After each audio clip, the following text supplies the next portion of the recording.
Donc, pour parler toujours du mois du patrimoine, nous recevons avec nous M. Djilali Taharaoui. Alors, lui, il est professeur à l'université d'Oran, Mohamed Boudiaf.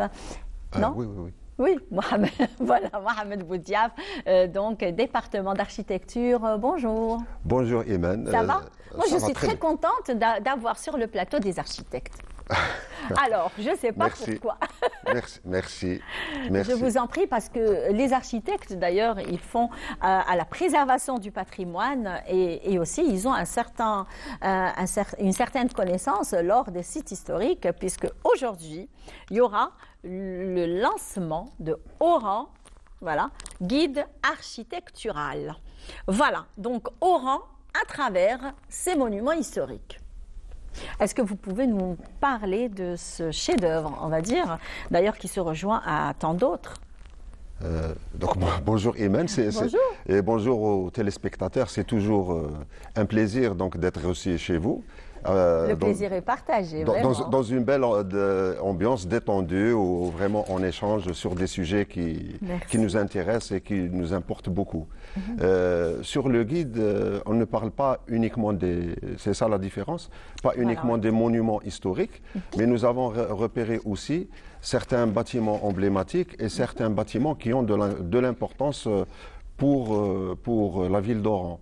Et je dois dire tout de suite que le guide n'est pas exhaustif, c'est-à-dire Oran recèle de beaucoup plus que ça. C'est-à-dire ici, nous n'avons pas uniquement les bâtiments historiques. Ça, c'est le premier guide d'ailleurs, des sites historiques. Je parle de sites historiques, je ne parle pas de guide en général. Oui. Mais en termes d'architecture, c'est un guide qui regroupe à la fois les sites historiques, mais aussi certains bâtiments de référence. Vous allez vous y trouver, par exemple, le bâtiment de la télévision algérienne.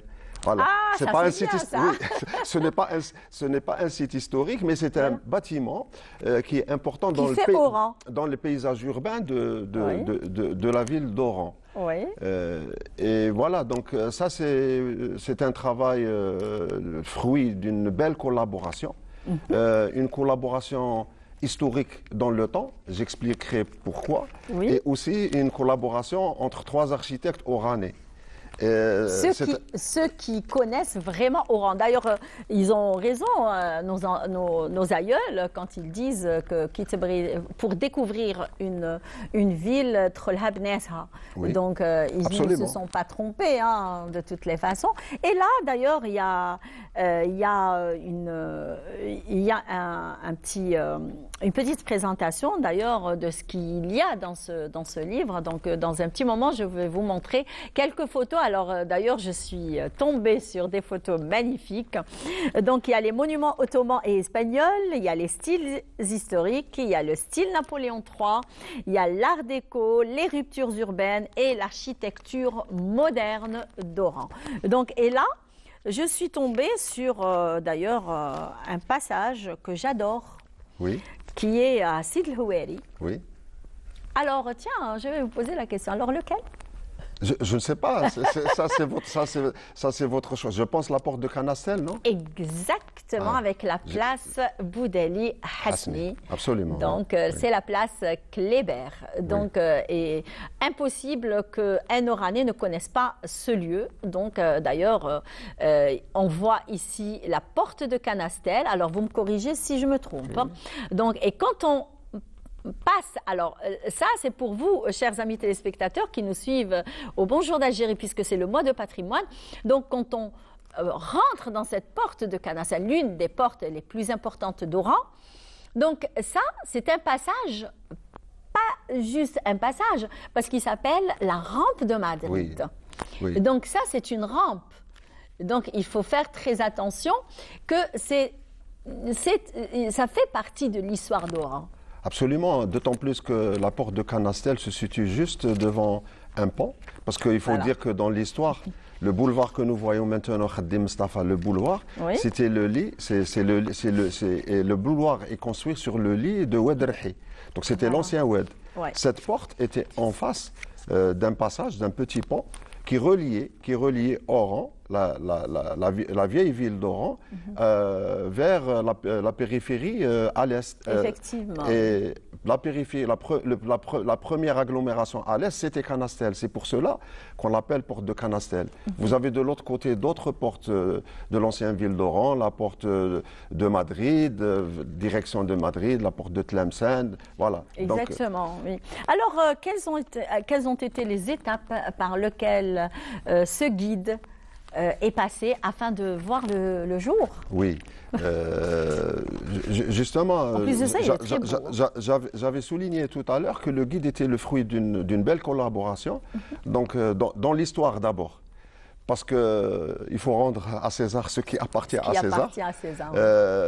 Jeune étudiant, moi j'ai eu à lire ce guide architectural d'Oran, oui, qui a été fait à l'époque par 3 enseignants. Oui. Architectes enseignants qui ont été nos enseignants, donc c'est des coopérants.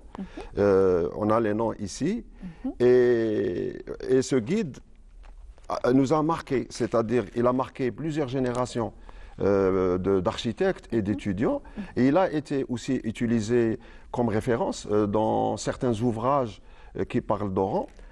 Mais malheureusement, ce guide, regardez, il est sous format, c'est un polycopié. Oui. Il a été édité en 1986 avec les moyens de l'époque. Avec le temps, regardez même les photos, avec le temps, ce guide a commencé un petit peu à perdre de sa qualité de présentation d'un côté, et de l'autre côté, il devenait très très rare. Oui. Donc, avec mes amis et complices, Mohamed Amin Taïbi, architecte enseignant à l'ISTO, et Omar Smaïn, architecte collaborateur à l'agence ATP que je dirige, et qui édite la revue Medinati. Dans la même lignée de la publication et dans les mêmes objectifs de la ligne de Medinati, nous avons jugé nécessaire qu'il était temps de reprendre le guide. Oui. D'abord, l'idée principale, c'était de le reprendre tel qu'il était. Mais il fallait commencer par prendre les photos. Et qui mieux que Amin Taïbi actuellement pour prendre des photos sur Oran. Oui. Amin Taïbi est architecte. C'est dommage, on aurait aimé le recevoir sur le plateau, mais dans d'autres occasions, pourquoi pas? Dans d'autres occasions, il se trouve qu'aujourd'hui, il a des obligations. Oui. Il a des obligations. Occupé, oui. Mais j'espère avoir à présenter le guide avec vos collaborateurs, ça aurait été mieux, non? Absolument. D'ailleurs, nous venons de présenter le guide à 2 reprises. La première présentation a été faite à l'ISTO, parce que c'est l'ISTO c'est l'université ISTO donc qui est d'abord qui nous accueille, et aussi c'est notre université, c'est là vraiment. Et tous les 3 architectes ont été étudiants à l'ISTO. Et voilà. Donc, mais je suis le plus âgé. Donc, moi, j'ai eu à connaître l'un des auteurs, M. Gilles Chamban. Et à l'occasion de la réédition, nous avons invité Gilles Marchand. Alors, attendez, on ne peut pas vraiment s'étaler parce qu'on risque de vous couper. Absolument. Voilà, donc il faut rester dans on va dire, dans Oran, guide architectural. Donc, combien de temps ça vous a pris afin de clôturer, on va dire, et mettre en place la sortie de ce guide? Pour parler franchement, le projet est ancien. Mais nous avons réellement commencé effectivement le travail en 2019. Quand on a discuté, Amin Taïbi et moi, sur la nécessité, on s'est mis d'accord donc de reprendre le guide. On a commencé par faire un repérage sur la ville. Repérage et un travail de fond aussi. Oui, bien sûr. Repérage, actualisation. Mais il fallait commencer par les photos. Donc, voilà. On a fait tous les deux. Donc, on a fait on a fait la ville d'Oran en 2010. On a commencé à le faire en 2019. Donc, c'était généralement les vendredis matins, où il n'y a pas beaucoup de circulation, beaucoup de monde, oui, où les façades étaient dégagées, et on dépendait beaucoup aussi de la météo. Il fallait avoir l'éclairage nécessaire. Et là-dessus, Amin Taïbi est exigeant. Exactement. Parfois, ça lui est arrivé d'aller sur un endroit 4 fois par jour. C'est-à-dire le matin. Oui, le matin, on le faisait ensemble. On prenait quelques prises. Et l'après-midi, il revenait pour... Ça a dû être très difficile parce que Absolument. non seulement les photos, mais il faut aussi faire un travail de fond sur l'histoire de ces immeubles, l'histoire de beaucoup de... C'est-à-dire, on va dire, vous avez dû traverser cette ville à travers ces époques aussi. Absolument. Il y a eu aussi un travail... Et elle est belle, Aura. Hein? Ah oui, on ne le dira jamais assez. D'ailleurs, nous commençons le guide ici par dire que Oran est une ville particulière et singulière, Oui. mais elle ne bénéficie pas de beaucoup de publications comme d'autres villes méditerranéennes. Exactement. Et voilà. Et nous, vraiment, nous proposons ce guide pour prendre sa place. À côté c'est un guide architectural. Oui.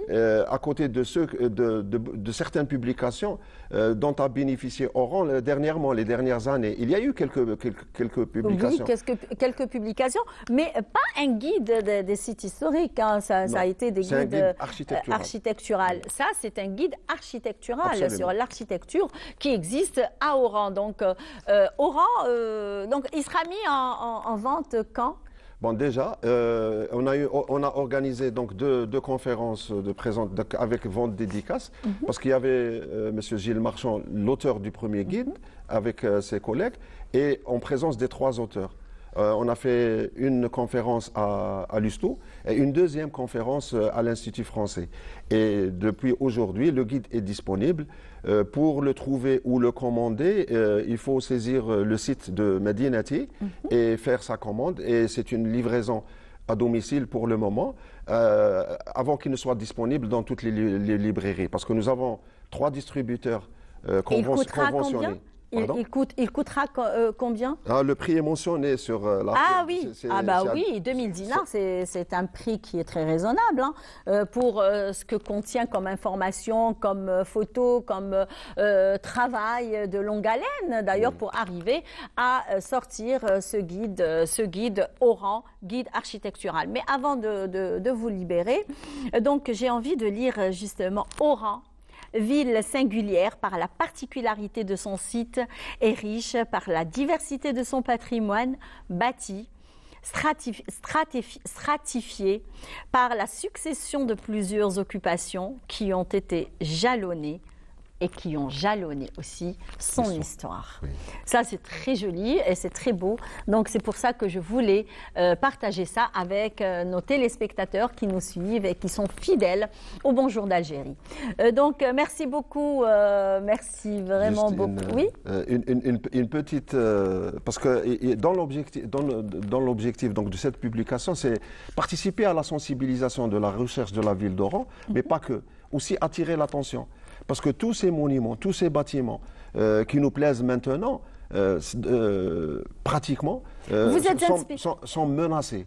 Et c'est comme ça que vous trouvez, par exemple, au niveau de certaines pages, nous montrons que il y a nécessité, par exemple, pour la mosquée du Pacha, nous donnons un petit historique sur la mosquée. Il faut faire vite, hein, parce que là... Nous donnons un petit historique sur la mosquée, avec une image, mais en même temps, en conclusion, nous disons qu'il faut le prendre en charge. Il faut vraiment prendre en charge. Voilà, il ne faut pas laisser les sites historiques se détériorer. Donc ça doit être un appel indirect au ministère de tutelle, donc qui nous regarde certainement. Et aux autorités locales aussi. Et aux autorités locales. Pendant le mois du patrimoine. Pendant le mois du patrimoine, voilà. Oui, effectivement, et c'est très important d'ailleurs, surtout que Oran est considéré comme un musée à ciel ouvert. Ça, c'est Ouarn. Oui. Voilà, et je suis fière d'appartenir à cette ville, que je suis originaire de la ville d'Oran, je suis née avec mes parents, etc. Donc, et là, je pense que je vais l'offrir à ma sœur qui, elle, est architecte et elle est passionnée de patrimoine. D'ailleurs, vous la connaissez très bien. D'ailleurs, elle a fait même guide des monuments historiques. Donc ça, c'est pour toi, Ilham. Je vais l'acheter. Voilà, je vais être la première à acheter peut-être ce guide. Très bien.